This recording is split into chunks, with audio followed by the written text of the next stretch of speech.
Sono iniziate anche a Padova le riprese del film su Giulia Cecchettin, Se domani non torno, diretto dalla regista Paola Randi e basato sul libro scritto dal padre Gino Cecchettin.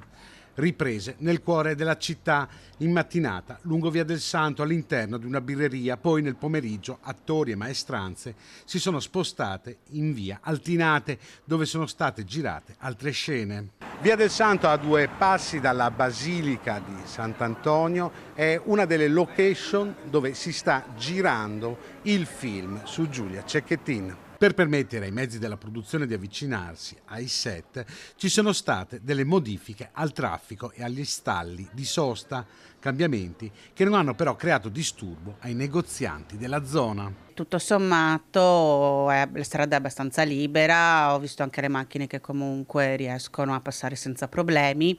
Io avevo più che altro paura perché avevo i miei fornitori che dovevano consegnarmi appunto la merce, invece non c'è stato nessun problema. Mi fa solo piacere perché ci avevano avvisati per tempo, diciamo la zona era preparata, sì, non c'è nessun problema, anzi.